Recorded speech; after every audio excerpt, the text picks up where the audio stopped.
There's a lot about the first Thanksgiving that's a myth. For one, they were eating corn porridge and eels, not turkey and pumpkin pie. It is true, however, that Wampanoag chief Massasoit managed to foster peace between the Pilgrims and his people, but that peace wouldn't last. Half a century later, his son, known as King Philip, united indigenous tribes in an all-out war on the colonists of New England. What would follow was not just the deadliest conflict of the colonial period, but a defining moment in a centuries-long battle between the United States and indigenous people. I'm Joel Cook, and this is Rogue History. Rebels and Revolutionaries. So who violated the spirit of the original Thanksgiving Treaty first? I'll give you one guess. It's a hard one, I know. The second generation of English colonists was no longer content to practice their religion in privacy or trade for survival. Their population was absolutely exploding. They wanted land, lots of it, and they were developing an entire legal framework to legitimize straight up taking it. Until this point, Chief Massasoit had a very diplomatic relationship with the colonists. But as the decades wore on, the English continuously tested the boundaries of treaties, eventually breaking them outright. This is where Chief Massasoit's son, King Philip, comes into the picture. His Wampanoag name was Metacom, but his father encouraged two of his sons to adopt English names as a sign of respect for English customs. Thus he became Philip. Massasoit died in 1661, when Metacom was about 23 years old. His older son, Wamsutta, known to the English as Alexander, became chief of the Wampanoag. But here's where things get really sketchy. After being summoned to Plymouth, Alexander died mysteriously. Many Wampanoag suspected poisoning. Previously harmonious relations were growing chillier by the day. When Philip became chief after his brother died, he initially continued his father's diplomatic approach, and the colonists kept pushing his buttons. By the 1670s, colonist livestock were destroying Wampanoag crops, they were claiming land through dubious purchases, and Plymouth courts were asserting jurisdiction over indigenous affairs. Basically, they were acting like they owned the place. In 1667, Plymouth established yet another settlement on indigenous land. Rather than fight, Philip negotiated and accepted payment for the land, but he was quietly reaching a breaking point. He used the money from the sale to buy weapons, preparing for what might come. As if things weren't already tense enough, in 1675, a colonial court condemned 3 Wampanoag men to death and executed them. Their alleged crime? Murdering an indigenous Christian convert who had been spying on King Philip for the colonists. This incident highlighted a growing fracture at the time. Some indigenous were converting to Christianity and spending a lot of time around the colonists, and they weren't always loyal to their original communities.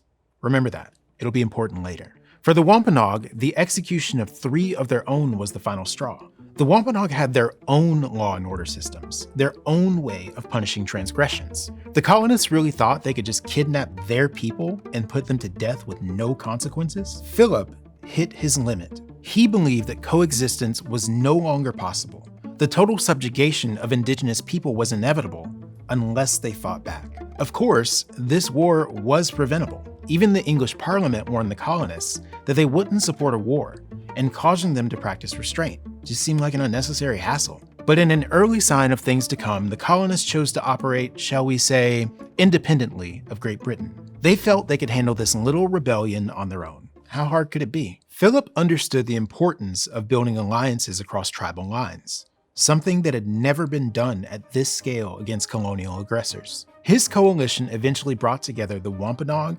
Nipmuc, Podunk, Narragansett, Nashaway, and Wabanaki tribes, forging an alliance that stretched across all of New England. In June of 1675, Wampanoag warriors attacked their first settlement, marking the official start of what would become known as King Philip's War. By winter, the colonists lived in genuine terror. Philip's forces had attacked over a dozen colonial settlements across New England. In March 1676, they burned Providence, Rhode Island, to the ground. What scared the colonists most was the military sophistication of Philip's forces. Indigenous warriors used guerrilla tactics that the English, trained in European-style warfare, were completely unprepared for. Indigenous warriors were superior marksmen who had grown up hunting with precision weapons like bows and arrows, spears, tomahawks, and war clubs. English militia training focused on firing large volleys indiscriminately, not hitting precise targets. So while the colonists were the ones who brought guns to the New World, King Philip's forces were already way better at using them.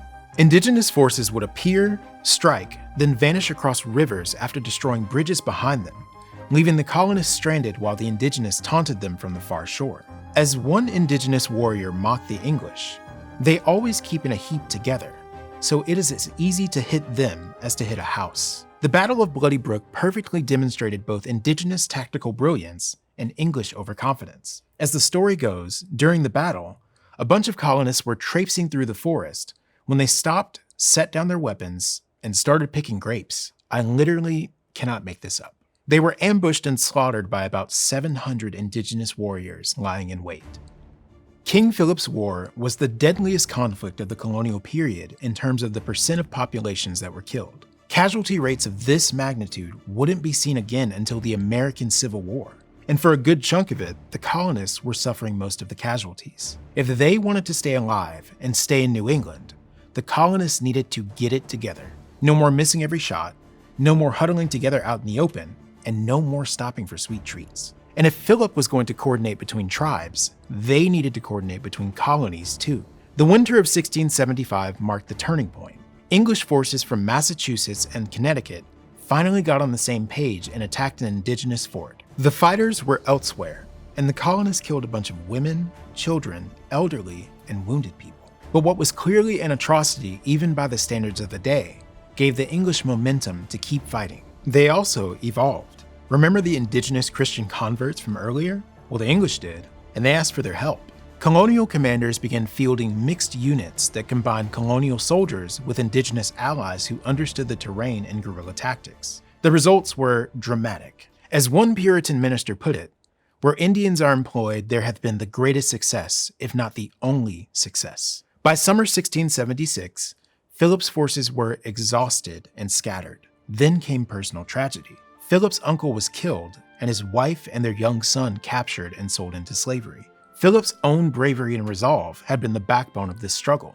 The loss was devastating not just for him, but for the cause. A mixed colonial army tracked Philip to Mount Hope, his ancestral stronghold. The hill from which his father Massasoit had reigned when he welcomed the Pilgrims would now be the place where Philip made his last stand. At dawn on August 12, 1676, the colonists attacked the camp.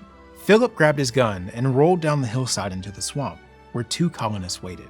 An Englishman whose gun misfired, no comment, and an Indigenous Christian convert who shot 2 bullets through Philip's heart. King Philip's death marked the end of the war, but also the end of any pretense of coexistence. Gone were the days of Massasoit's cooperative trading posts and shared meals. In their place were mutual suspicion and unilateral domination. Philip's body was quartered. His head was cut off and mounted on a pike in Plymouth, where it remained for over 20 years as a trophy and brutal warning to Indigenous people not to rebel against the colonial status quo. The war's end sparked widespread violence against Indigenous people across New England. Colonists launched unprompted attacks on Indigenous villages, using King Philip's War as a justification for preemptive strikes. What had once been a war now became a genocide. As a result of this sustained violence, Indigenous political and military power were nearly extinguished. Of the roughly 18,000 Indigenous people living in New England before the conflict, approximately 40% were killed, enslaved, or forced to flee. Several tribes, including the Wampanoag, were almost entirely wiped out. And the colonists weren't just engaging in genocide. Through it, they were forging a brand new shared identity, an American identity. The shared experience of coordinated military action across colony lines gave these colonists confidence that they could govern themselves, fight their own wars, and make their own decisions about expansion. They had first defeated and then terrorized Indigenous people largely without help from England, and sometimes against English wishes for restraint. Exactly a century later, American revolutionaries would use the specter of King Philip to criticize British authorities as a similar evil. This propaganda completely disrespected the countless Indigenous people, Wampanoags among them, who fought for the Patriot cause. It wasn't until a generation after the Revolution that writers like Washington Irving and James Fenimore Cooper began to speak about Philip and the Wampanoag as patriots. But those shifts in tone didn't bring back the losses or the land. King Philip's War was a determined struggle by Indigenous people to defend their sovereignty. Though they fought bravely and very nearly won, the penalty for losing was high. Centuries of brutal oppression that continues to this day. American identity was forged in the crucible of Indigenous genocide, and part of the founding myth of the nation is that this project was complete, that Americans had become Americans by claiming the New World from its old inhabitants. Today, Indigenous people's presence is all too often forgotten and denied, and so is their history of resistance. But that history deserves to be told, and King Philip deserves to be remembered for what he was, America's first Revolutionary War hero. What do you think of when you hear American identity? Tell us in the comments. Till next time. We want to hear your feedback. Every year, PBS Digital Studios conducts an audience survey, which we use to help understand what you enjoy on YouTube and what you want to see us make more of. You also get to vote on new show ideas, so it'd be great if our fans were well represented in the polls. There's a link in the description. Thanks in advance.